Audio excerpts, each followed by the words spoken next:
Hello goaltending students, my name is Guillaume Duclair. Welcome to Goalie Smarts. Overtime is an unbelievable amount of pressure. You thought that just because your opponents have more losses this season than you do, you thought that you could go to Chipotle and eat a burrito bowl with the hot salsa and not pay the consequences. You thought that saying, "my ass is on fire," would get you out of work this time, only because it works every time at Dairy Queen. The backup bitch decided that today would be a great day to call out, leaving you standing alone in the net, holding back a mountain of death the entire game. You've managed to keep the game tied, and now you're going into overtime. One slip up, and your life as a professional, non-professional is over. In this episode of Goalie Smarts, I'm going to teach you how to keep your composure during this very critical time. This is Goalie Smarts episode 27, How to Survive Overtime. Step 1, don't panic. It is hard not to give in to the pressure during this time. One slip up will cost your team the win, and you're the asshole standing in the net with the puck behind you.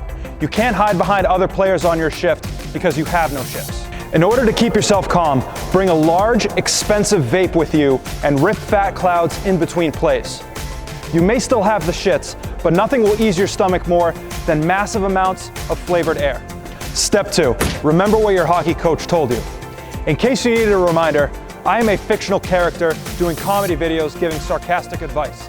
If you listen to what I say, you will be in jail. It's times like these where you need to remember what your actual goalie coach told you. You know, that guy whose synthetic ice you skate on and who gives you advice like, "You're not my son, kid." Remember what he said about positioning, reacting, and playing the puck. Every goalie coach has their own system, and now is the time to use it.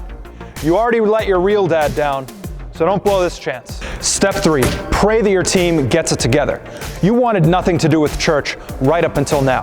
What a great time to rediscover Jesus Christ. I'm sure he will listen and make up for your team's lack of skills and communications immediately. He definitely won't think you're just trying to use his holy powers to squeeze out a win. I myself always carry religious relics with me wherever I go. I'm not religious, I just never know when I'll go into overtime.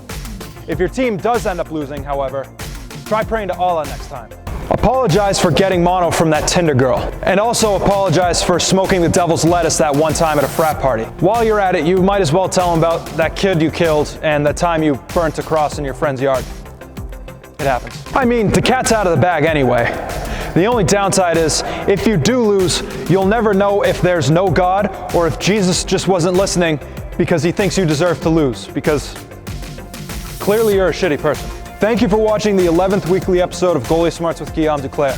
This episode was suggested by Fishing and Hockey Aquariums. Very open-minded parents. If you have a suggestion for next week's episode, comment it below. Otherwise, I'm Guillaume Duclair, and I'm out. Bitches.